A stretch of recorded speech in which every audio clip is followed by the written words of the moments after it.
Hola, muy buenas, ¿qué tal? ¿Cómo estáis? Hoy estamos de celebración. Celebramos un cumpleaños, el de Mary Shelley, ya sabéis, la mamá de Frankenstein. Y bueno, pues precisamente para rendirle un pequeño homenaje, voy a hacer la lectura de uno de sus relatos cortos, que es un poquito más largo de lo habitual, en este canal. Así que como no hay tiempo que perder, el tiempo es oro, decían los clásicos, nos vamos inmediatamente a esa lectura, que se llama La prueba de amor, de Mary Shelley. Después de conseguir el permiso de la priora para salir unas horas, Angeline, interna en el convento de Santa Ana, en la pequeña ciudad lombarda de Este, se puso en camino para hacer una visita. La joven vestía con sencillez y buen gusto, su facciola le cubría la cabeza y los hombros, y bajo ella brillaban sus grandes ojos negros, extraordinariamente hermosos. Quizá no fuera una belleza perfecta, pero su rostro era afable, noble y franco. Tenía una profusión de cabellos negros y sedosos y una tez blanca y delicada, a pesar de ser morena. Su expresión era inteligente y reflexiva. Parecía estar en paz consigo misma y era ostensible que se sentía profundamente interesada y a menudo feliz con los pensamientos que ocupaban su imaginación. Era de humilde cuna. Su padre había sido el administrador del conde de Monchenigo, un noble veneciano, y su madre había criado a la única hija de éste. Los dos habían muerto dejándola en una situación relativamente desahogada, y Angeline era un trofeo que buscaban conquistar todos los hombres que, sin ser nobles, gozaban de buena posición, pero ella vivía retirada en el convento y no alentaba a ninguno.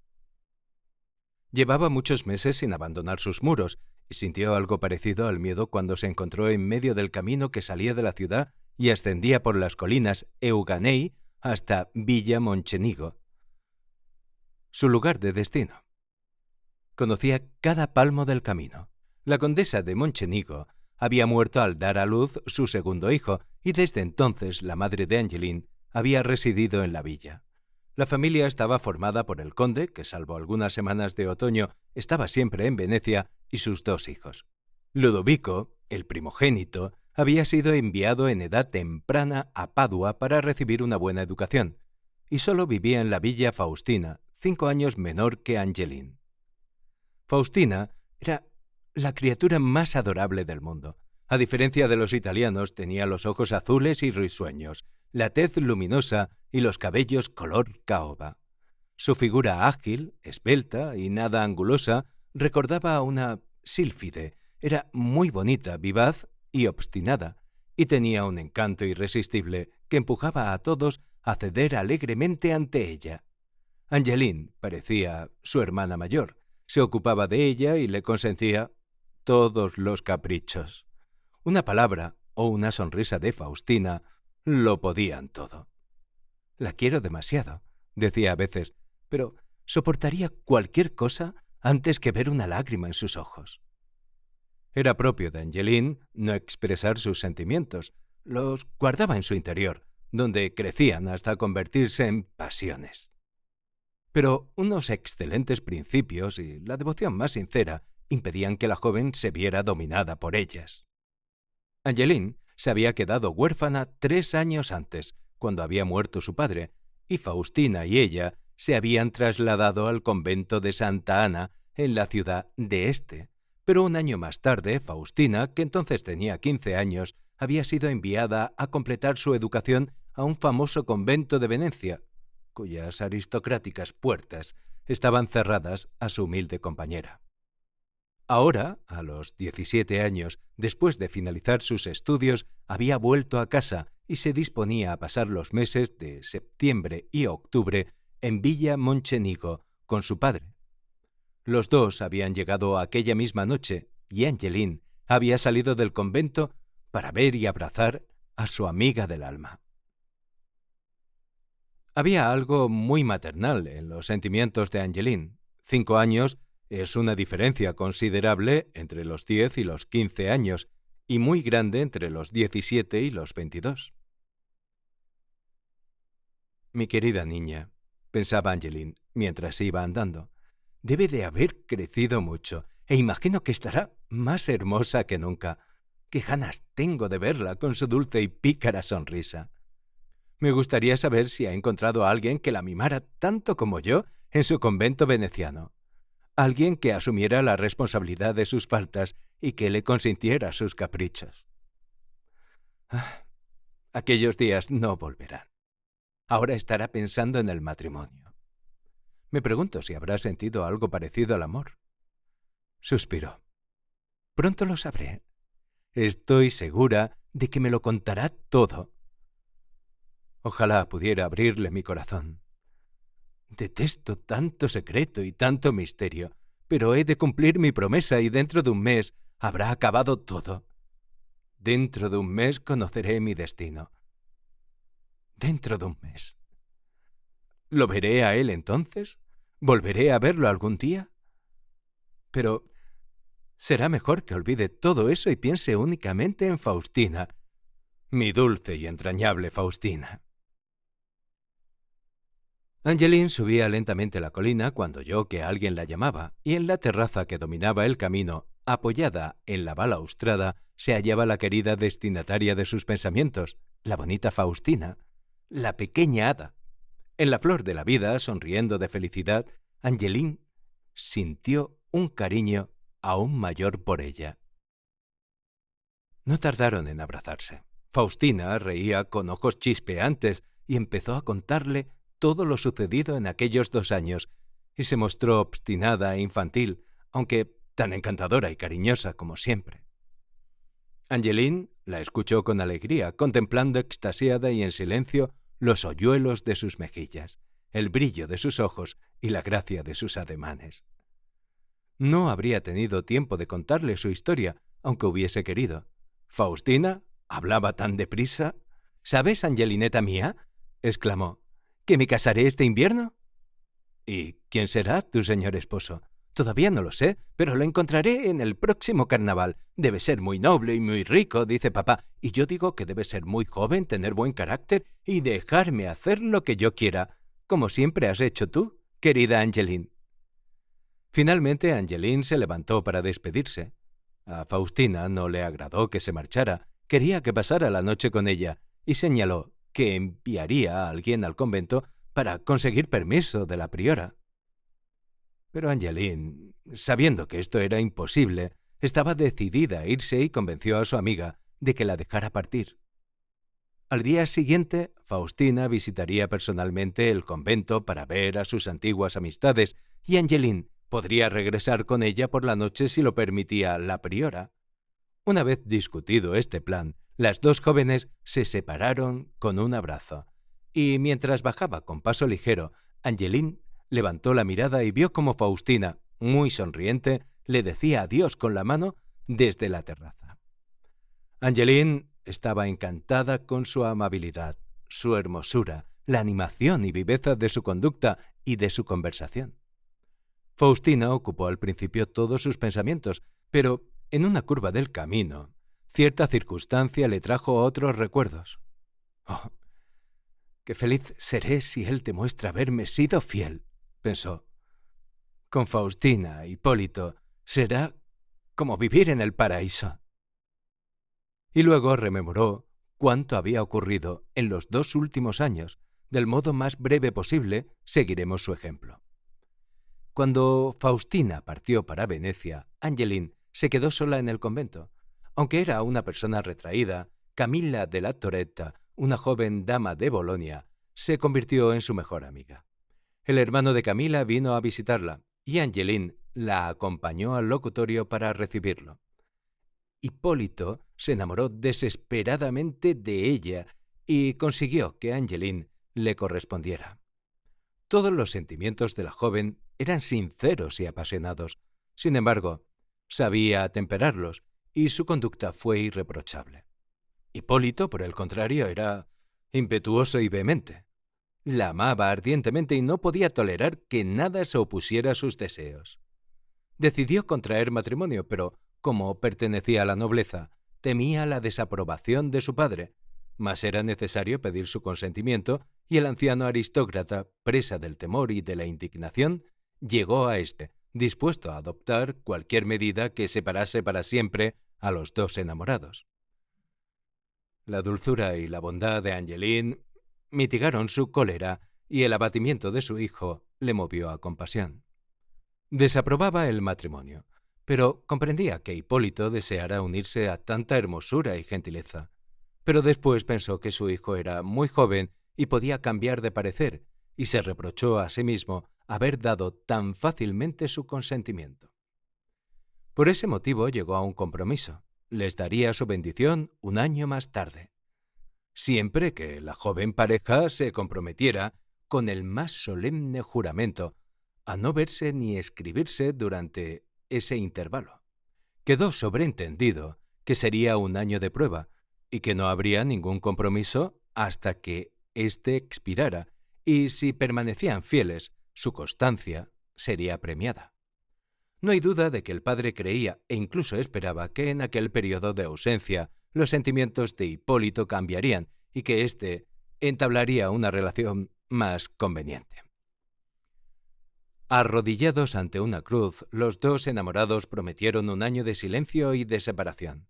Angeline, con los ojos iluminados por la gratitud y la esperanza, Hipólito lleno de rabia y desesperación por aquella interrupción de su felicidad que jamás habría aceptado si Angeline no hubiera empleado todas sus dotes de persuasión y de mando para convencerlo.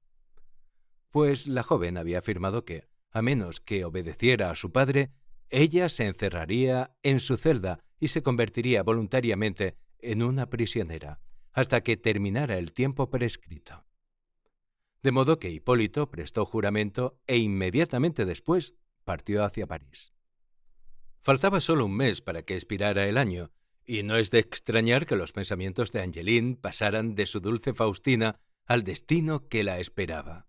Además del voto de ausencia, habían prometido mantener su compromiso y cuanto se relacionaba con él en el más profundo secreto durante ese periodo. Angeline accedió de buena gana, pues su amiga se hallaba lejos, a guardar silencio hasta que transcurriera el año. Pero Faustina había regresado y ella sentía el peso de aquel secreto en su conciencia. Pero no importaba, tenía que cumplir su palabra. Ensimismada en sus pensamientos, había llegado al pie de la colina y empezaba a subir la ladera que conducía a la ciudad de Este cuando en los viñedos que bordeaban un lado del camino oyó un ruido de pisadas y una voz conocida que pronunciaba su nombre. «¡Virgen Santa, Hipólito!», exclamó. «¿Es esta tu promesa?» «¿Y es este tu recibimiento?», respondió él en tono de reproche. «¡Qué cruel eres! Como no soy lo bastante frío para seguir alejado, como este último mes ha durado una intolerable eternidad, te alejas de mí. Deseas que me vaya. Son ciertos entonces los rumores. Amas a otro. Mi viaje no será en vano. Descubriré quién es y me vengaré de tu falsedad». Angeline le lanzó una mirada de asombro y desaprobación, pero guardó silencio y prosiguió su camino. Tenía miedo de romper su juramento y que la maldición del cielo cayera sobre su unión. Decidió que nada le induciría a decir otra palabra. Si seguía fiel a la promesa, perdonarían a Hipólito por haberla incumplido. Caminó muy deprisa, sintiéndose alegre y desgraciada al mismo tiempo, aunque esto no es exacto. Lo que le embargaba era una felicidad sincera, absorbente, pero temía en cierto modo la cólera de su amado y sobre todo las terribles consecuencias que podría tener la ruptura de su solemne voto. Sus ojos resplandecían de amor y de dicha, pero sus labios parecían sellados, y resuelta a no decir nada, escondió el rostro bajo su facciola para que él no pudiera verlo, y continuó andando con la vista clavada en el suelo. Loco de ira, vertiendo torrentes de reproches, Hipólito se mantuvo a su lado, ora reprochándole su infidelidad, ora jurando venganza, o describiendo y elogiando su propia constancia y su amor inalterable. Era un tema muy grato, aunque peligroso. Angeline tuvo la tentación de decirle más de 1000 veces que sus sentimientos no habían cambiado. Pero logró reprimir ese deseo y, cogiendo el rosario en sus manos, empezó a rezar. Se acercaban a la ciudad y, consciente de que no podría persuadirla, Hipólito decidió finalmente alejarse de ella, afirmando que descubriría a su rival y se vengaría por su crueldad e indiferencia. Angeline entró en el convento, corrió a su celda y, poniéndose de rodillas, pidió a Dios que perdonara a su amado por romper la promesa. Luego, radiante de felicidad por la prueba que él le había dado de su constancia y recordando lo poco que faltaba para que su dicha fuera perfecta, apoyó la cabeza en sus brazos y se sumió en una especie de ensueño celestial. Había librado una amarga lucha resistiéndose a las súplicas del joven, pero sus dudas se habían disipado. Él le había sido fiel y en la fecha acordada vendría a buscarla, y ella, que durante aquel largo año le había amado con ferviente, aunque callada devoción, se vería recompensada. Se sentía segura, agradecida al cielo, feliz. Pobre Angeline. Al día siguiente, Faustina fue al convento. Las monjas se apiñaban a su alrededor. «¡Quanto è bellísima!», exclamó una. «E tanto carina», dijo otra. «¿Se fatta la esposina? ¿Está ya prometida en matrimonio?», preguntó una tercera. Faustina respondió con sonrisas y caricias, bromas inocentes y risas. Las monjas la idolatraban. Y Angeline estaba a su lado, admirando a su encantadora amiga y disfrutando de los elogios que le prodigaban. Finalmente Faustina tuvo que partir, y Angeline, tal como había previsto, consiguió permiso para acompañarla. «Puedes ir a la villa con Faustina, pero no quedarte allí a pasar la noche», señaló la priora, pues iba en contra de las reglas del convento. Faustina suplicó, protestó y consiguió, mediante halagos, que dejara regresar a su amiga al día siguiente. Entonces iniciaron el regreso juntas, acompañadas de una vieja criada, una especie de señora de compañía. Mientras andaban, un caballero las adelantó a caballo. «¡Qué guapo es!», exclamó Faustina. «¿Quién será?». Angeline se puso roja como la grana, pues se dio cuenta de que era Hipólito. Él pasó a gran velocidad, y no tardaron en perderlo de vista. Estaban subiendo la ladera y ya casi divisaban la villa cuando les alarmó oír toda clase de gritos, berridos y bramidos, como si unas bestias salvajes o unos locos, o todos a la vez, hubieran escapado de sus guaridas y manicomios. Faustina palideció, y pronto su amiga estuvo tan asustada como ella, pues vio un búfalo escapado de su yugo que se lanzaba colina abajo, llenando el aire de rugidos, perseguido por un grupo de contadini chillando y dando alaridos, y enfilaba directamente hacia las dos amigas. La anciana, acompañanta, exclamó: «¡Oh, Jesús María!», y se tiró al suelo. Faustina lanzó un grito desgarrador y cogió a Angeline por la cintura. Esta se puso delante de su aterrorizada amiga, dispuesta a afrontar ella todo el peligro para salvarla, y el animal se acercaba. En ese momento el caballero bajó galopando la ladera, adelantó al búfalo y, dándose media vuelta, se enfrentó al animal salvaje con valentía. Con un bramido feroz, la bestia se desvió bruscamente a un lado y cogió un sendero que salía a la izquierda, pero el caballo, despavorido, se encabritó, arrojó al jinete al suelo y huyó a galope tendido colina abajo. El caballero quedó tendido en el suelo, completamente inmóvil. Le llegó entonces el turno de gritar a Angeline, y ella y Faustina corrieron angustiadas hacia su salvador. Mientras esta última le daba aire con el enorme abanico verde que llevan las damas italianas para protegerse del sol, Angeline se apresuró a ir a buscar agua. A los pocos minutos, el calor volvió a las mejillas del joven, que abrió los ojos, y entonces vio a la hermosa Faustina e intentó levantarse. Angeline apareció en ese instante y, ofreciéndole agua en una calabaza, la acercó a sus labios. Él apretó su mano y ella la retiró. Fue entonces cuando la anciana Caterina, extrañada de aquel silencio, empezó a mirar a su alrededor y, al ver que solo estaban las dos jóvenes inclinadas sobre un hombre en el suelo, se levantó y fue a reunirse con ellas. «Se está usted muriendo», exclamó Faustina. «Me ha salvado la vida y se ha matado por ello». Hipólito trató de sonreír. «No me estoy muriendo», dijo. «Pero estoy herido». «¿Dónde? ¿Cómo?», gritó Angeline. «Mi querida Faustina, enviemos a buscar un carruaje y llevémoslo a la villa». «Oh, sí», respondió Faustina. «Vamos, Caterina, corre. Cuéntale a papá lo ocurrido, que un joven caballero se ha matado por salvarme la vida». «No me he matado», le interrumpió Hipólito. «Solo me he roto el brazo y tal vez la pierna». Angeline adquirió una palidez cadavérica y se dejó caer al suelo. «Pero morirá antes de que consigamos ayuda», afirmó Faustina. «Esa estúpida Caterina es más lenta que una tortuga». «Iré yo a la villa», exclamó Angeline. «Caterina se quedará contigo y con... Buon tío, ¿qué estoy diciendo?» Se alejó presurosa y dejó a Faustina abanicando a su amado, que volvió a sentirse muy débil. Enseguida se dio la alarma en la villa. El señor conde envió a buscar un médico y ordenó que sacaran un colchón entre 4 hombres para ir en ayuda de Hipólito. Angeline se quedó en la casa. Por fin pudo abandonarse a sus sentimientos y llorar amargamente, abrumada por el miedo y el dolor. Oh, ¿por qué rompería su promesa para ser castigado? Ojalá pudiera yo expiar su culpa, se lamentó.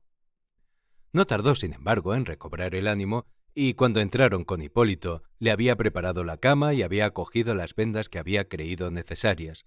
Pronto llegó el médico y vio que el brazo izquierdo estaba claramente roto, pero que la pierna no había sufrido más que una contusión. Entonces redujo la fractura, sangró al paciente y, dándole una pócima para serenarlo, ordenó que estuviera tranquilo. Angeline pasó toda la noche a su lado, pero Hipólito durmió profundamente y no se dio cuenta de su presencia. Jamás lo había amado tanto. Comprendió que su desgracia, sin duda fortuita, hacía honor al cariño que sentía por ella y contempló su hermoso rostro, apaciblemente dormido. Que el cielo guarde al amante más leal que jamás haya bendecido las promesas de una joven, pensó. A la mañana siguiente, Hipólito se despertó sin fiebre y muy animado. La herida de la pierna apenas le dolía y quería levantarse. Recibió la visita del médico, quien le rogó que guardara cama un día o 2 para evitar una infección, y le aseguró que se curaría antes si obedecía sus órdenes sin reservas. Angeline pasó el día en la villa, pero no volvió a verlo. Faustina no dejó de hablar de su valentía, heroísmo y simpatía. Ella era la heroína de la historia. El caballero había arriesgado su vida por ella. Era ella a quien había salvado. Angeline sonrió un poco ante su egoísmo y pensó que se sentiría humillada si le contaba la verdad. Así que guardó silencio. Por la noche se vio obligada a regresar al convento. ¿Entraría a despedirse de Hipólito? ¿Era correcto? ¿No significaba romper su promesa? Y sin embargo, ¿cómo resistirse a hacerlo? Así pues, entró en la habitación y se acercó sigilosamente a él. Hipólito oyó sus pasos, levantó ilusionado la mirada y sus ojos reflejaron cierta decepción. «Adiós, Hipólito», dijo Angeline. «He de volver al convento. Si empeoras, Dios nos libre, vendré a cuidarte y atenderte y moriré contigo. Si te restableces, como parece ser la voluntad divina, antes de un mes te daré las gracias como mereces. Adiós, querido Hipólito». «Adiós, querida Angeline. Cuanto piensas es bueno y justo y tu conciencia lo aprueba. No temas por mí. Siento mi cuerpo lleno de salud y de vigor, y puesto que tú y tu dulce amiga están a salvo, benditas sean las incomodidades y los dolores que sufro. Adiós. Pero espera, Angeline, tan solo unas palabras. Mi padre, según he oído, se llevó a Camilla de vuelta a Bolonia el año pasado. ¿Ustedes escriben, tal vez? Te equivocas, Hipólito. De acuerdo con los deseos del marqués, no hemos intercambiado ninguna carta. Has obedecido tanto en la amistad como en el amor. ¡Qué bondadosa eres! Pero yo también quiero que me hagas una promesa. ¿La cumplirás con la misma firmeza que la de mi padre? Si no va en contra de nuestro voto. De nuestro voto. Pareces una novicia. ¿Acaso nuestros votos tienen tanto valor? No, no va en contra de nuestro voto. Solo te pido que no escribas a Camila o a mi padre, ni dejes que este accidente llegue a sus oídos. Les inquietaría inútilmente. ¿Me lo prometes? Te prometo que no les enviaré ninguna carta sin tu permiso. Y yo confío en que serás fiel a tu palabra, de igual modo que lo has sido a tu promesa. Adiós, Angeline. ¿Cómo? ¿Te vas sin darme un beso? La joven se apresuró a salir del cuarto para no ceder a la tentación, pues acceder a aquella demanda habría sido un quebrantamiento mucho mayor de su promesa que cualquiera de las ya perpetradas. Regresó a éste, preocupada y, sin embargo, alegre, convencida de la lealtad de su amado y rezando fervorosamente para que no tardara en recuperarse. Durante varios días acudió regularmente a Villa Monchenigo para preguntar por su salud y se enteró de que el joven mejoraba poco a poco. Finalmente le comunicaron que Hipólito tenía permiso para abandonar su habitación. Faustina le dio la noticia, con los ojos brillantes de alegría. Así le llamaba, y de la gratitud y admiración que sentía por él. Lo había visitado a diario, acompañada de su padre, y siempre tenía alguna nueva historia que contar sobre su ingenio, elegancia y amables cumplidos. Ahora que él podía reunirse con ellos en la sala, se sentía doblemente feliz. Después de recibir esa información, Angeline renunció a sus visitas diarias, ya que corría el peligro de encontrarse con su amado. Enviaba todos los días a alguien y tenía noticias de su restablecimiento, y todos los días recibía un mensaje de su amiga, invitándola a Villa Monchenigo. Pero ella se mantuvo firme. Sentía que obraba bien. Y aunque temía que él estuviera enfadado, sabía que, transcurridos 15 días, lo que quedaba del mes, podría expresarle sus verdaderos sentimientos. Y, como él la amaba, la perdonaría enseguida. No llevaba ningún peso en el corazón, nada que no fuera gratitud y alegría.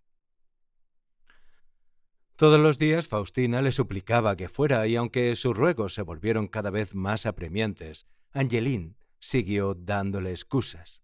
Una mañana su joven amiga entró atropelladamente en su celda para llenarla de reproches y mostrarle su extrañeza por su ausencia. Angeline se vio obligada a prometer que la visitaría, y entonces se interesó por el caballero, a fin de descubrir cuál era la mejor hora para evitar su encuentro. Faustina se sonrojó. Un adorable rubor se extendió por todo su rostro mientras exclamaba: «¡Oh, Angeline! Quiero que vengas por él». Angeline enrojeció a su vez, temiendo que Hipólito hubiera traicionado su secreto, y se apresuró a decir: «¿Te ha dicho algo?» «Nada», respondió alegremente su amiga. «Por eso te necesito». «Oh, Angeline, papá me preguntó ayer si Hipólito me gustaba y añadió que, si su padre lo aprobaba, no veía ninguna razón por la que no pudiéramos casarnos. Tampoco yo. Pero ¿me querrá él? Oh, si no me ama, no dejaré que se hable del asunto, ni que pregunten a su padre. No me casaría con él por nada del mundo». Y los ojos de la delicada joven se llenaron de lágrimas y se arrojó a los brazos de Angeline. Pobre Faustina, pensó su amiga. ¿Seré yo la causante de su sufrimiento? Y empezó a acariciarla y a besarla con palabras cariñosas y tranquilizadoras. Faustina prosiguió. Estaba convencida, dijo, de que Hipólito la amaba. Angeline se sobresaltó al oír su nombre, así pronunciado por otra mujer, y palideció y se estremeció mientras se esforzaba por no traicionarse a sí misma. El joven no daba demasiadas muestras de amor, pero parecía tan feliz cuando ella entraba e insistía tanto en que se quedara, y luego sus ojos. ¿En alguna ocasión te ha dicho algo de mí?, inquirió Angeline. No, ¿por qué iba a hacerlo?, replicó Faustina. Me salvó la vida, contestó su amiga ruborizándose. ¿De veras? ¿Cuándo? Oh, sí, ahora lo recuerdo. Solo pensaba en mí. Pero lo cierto es que tu peligro fue tan grande. No, más grande, pues me protegiste con tu cuerpo. Mi amiga del alma, no soy una desagradecida, aunque Hipólito me vuelva tan olvidadiza. Todo esto sorprendió, mejor dicho, dejó estupefacta a Angeline. No dudó de la fidelidad de su amado, pero temió por la felicidad de su amiga, y cualquier idea que se le ocurriera daba paso a ese sentimiento. Prometió visitar a Faustina aquella misma tarde. Y ahí está de nuevo, subiendo lentamente la colina, con el corazón encogido a causa de Faustina, confiando en que su amor repentino y no correspondido no comprometa su felicidad futura. Al doblar una curva cerca de la villa, oyó que la llamaban, y cuando levantó los ojos, volvió a contemplar, asomado a la balaustrada, el rostro sonriente de su hermosa amiga. E Hipólito estaba junto a ella. El joven se sorprendió y dio un paso atrás cuando sus miradas se encontraron. Angeline había ido decidida a ponerle en guardia y estaba ideando el mejor modo de explicarle las cosas sin comprometer a su amiga. Fue una labor inútil. Cuando entró en el salón, Hipólito se había marchado y no volvió a aparecer. No querrá romper su promesa, pensó Angeline. Pero se quedó terriblemente angustiada por su amiga y muy confusa. Faustina solo podía hablar de su caballero. Angeline estaba llena de remordimientos y no sabía qué hacer. ¿Debía revelar la situación a su amiga? Quizá fuera lo mejor, y sin embargo, le parecía muy difícil. Además, a veces tenía casi la sospecha de que Hipólito la había traicionado. El pensamiento venía acompañado de un dolor punzante que luego desaparecía hasta que creyó enloquecer y fue incapaz de dominar su voz. Regresó al convento más inquieta y acongojada que nunca. Visitó la villa en 2 ocasiones e Hipólito volvió a eludirla, y el relato de Faustina sobre el modo en que él la trataba se tornó más inexplicable. Una y otra vez el miedo de haberlo perdido la atormentó, y de nuevo se tranquilizó a sí misma pensando que su alejamiento y su silencio eran debidos al juramento, y que su misterioso comportamiento con Faustina solo existía en la imaginación de la joven. No dejaba de dar vueltas al modo en que debía comportarse, mientras el apetito y el sueño la abandonaban. Finalmente cayó demasiado enferma para ir a la villa y durante 2 días se vio obligada a guardar cama. En aquellas horas febriles, sin fuerzas para moverse y desconsolada por la suerte de Faustina, tomó la decisión de escribir a Hipólito. Él se negaría a verla, así que no tenía otro modo de comunicarse. Su promesa lo prohibía, pero la habían roto ya de tantas maneras. Además, no lo hacía por ella, sino por su querida amiga.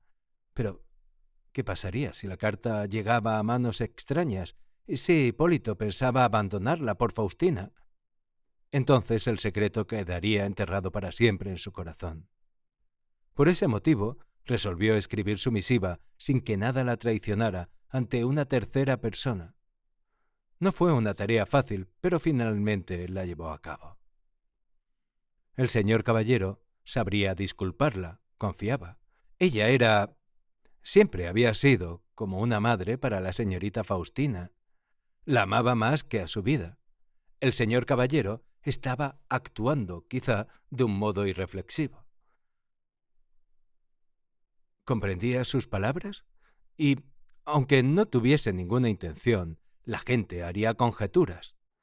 Todo cuanto le pedía era permiso para escribir a su padre a fin de que aquella situación de incertidumbre y misterio terminara lo antes posible. Angeline rompió 10 notas y, aunque no estaba satisfecha con esta última, la cerró y luego se arrastró fuera de la cama para enviarla inmediatamente por correo. Aquel acto de valentía tranquilizó su ánimo y fue muy beneficioso para su salud. Al día siguiente se sentía tan bien que decidió ir a la villa para descubrir el efecto que había producido su carta. Con el corazón palpitante subió la ladera y al doblar la curva de siempre levantó la mirada.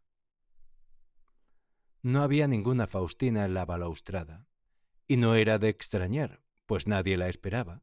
Sin embargo, sin saber por qué, se sintió muy desgraciada y los ojos se le llenaron de lágrimas. Si pudiera ver a Hipólito un momento y él me diera la más pequeña explicación, todo se arreglaría, caviló. Con esos pensamientos llegó a la villa y entró en el salón. Oyó unos pasos rápidos, como si alguien huyera de ella. Faustina estaba sentada delante de una mesa leyendo una carta, sus mejillas rojas como la grana, su pecho palpitando de agitación. El sombrero y la capa de Hipólito se hallaban a su lado e indicaban que acababa de abandonar precipitadamente la estancia. La joven se volvió, divisó a Angeline, sus ojos despidieron fuego y arrojó la misiva que estaba leyendo a los pies de su amiga. Angeline comprendió que era la suya. «Cógela», dijo Faustina. «Te pertenece. ¿Por qué motivo la has escrito y qué significa? Es algo que no preguntaré». «Ha sido algo despreciable por tu parte, además de inútil, te lo aseguro». «No soy alguien que entregue su corazón antes de que se lo pidan, ni que pueda ser rechazada cuando mi padre me ofrece en matrimonio».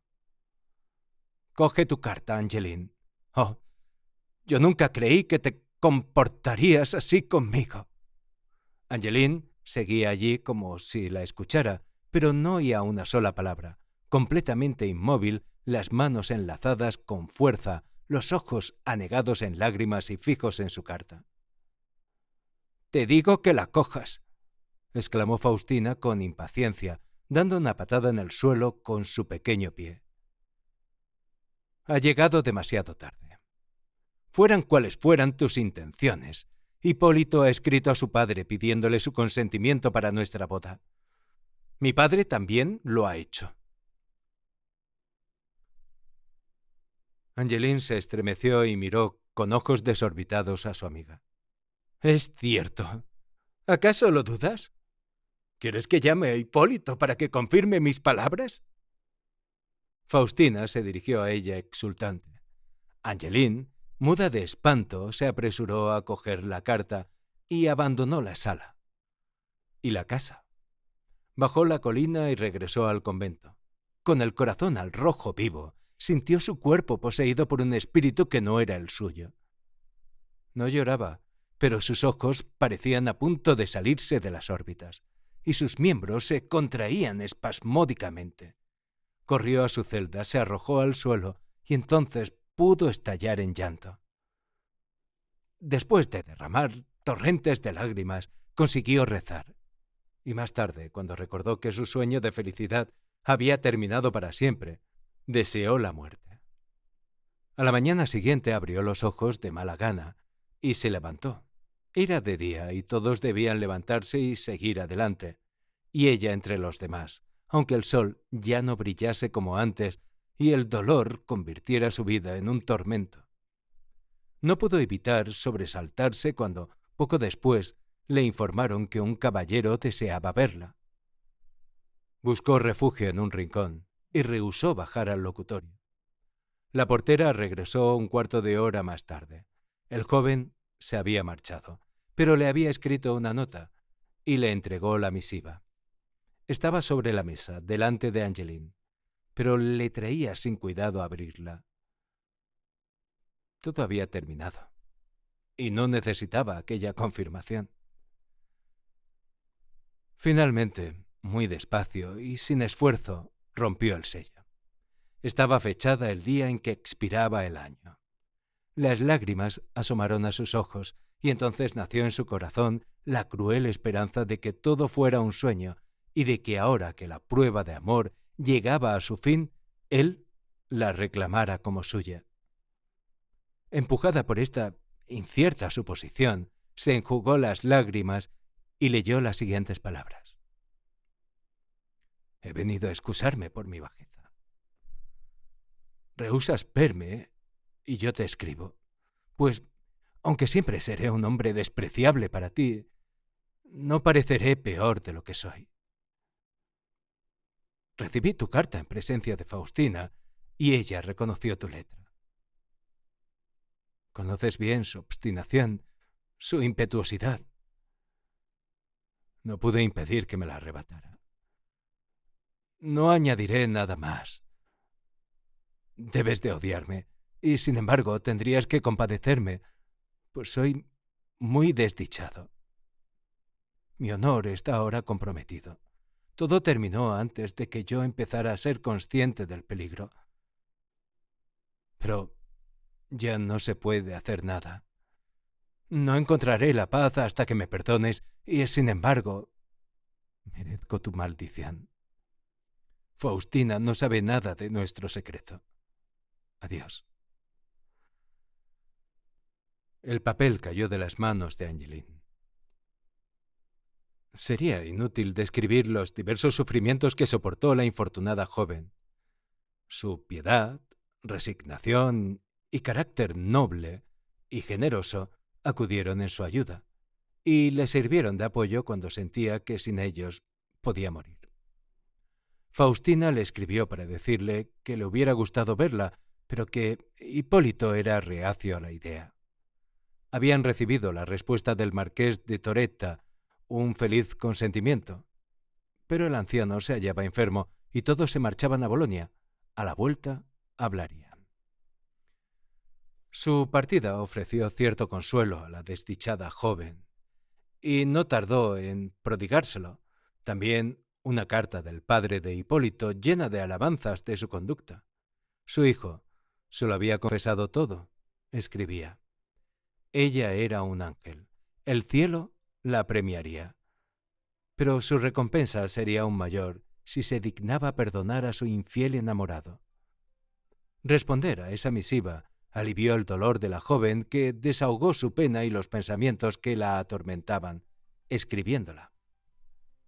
Perdonó de buen grado a Hipólito y rezó para que él y su adorable esposa gozaran de todas las bendiciones.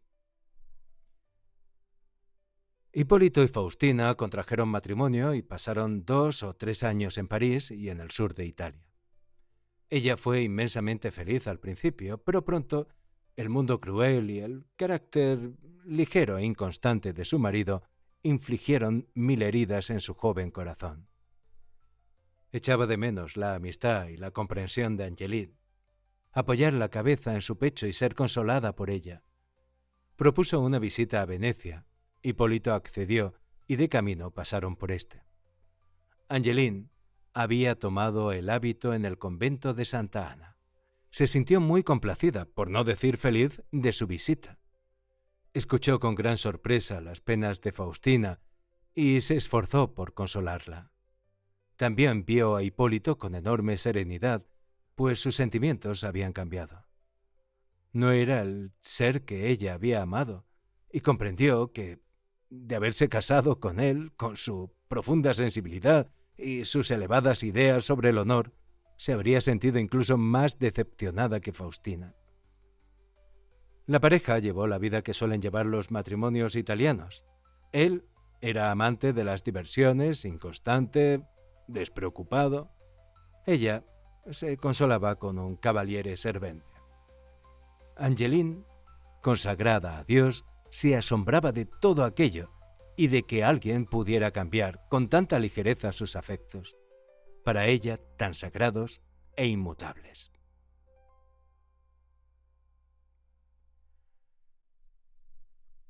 Bueno, pues espero que esta historia os haya gustado y que, bueno, pues yo creo que todos terminamos esta historia siendo adoradores de Angeli. Así que, bueno, pues nos vemos en el siguiente episodio, pero ya recordéis, no olvidéis de darle me gusta, de compartir, de suscribiros al canal si todavía no lo habéis hecho y, por supuesto, tenemos una nueva cita próximamente. Hasta entonces, besos y abrazos.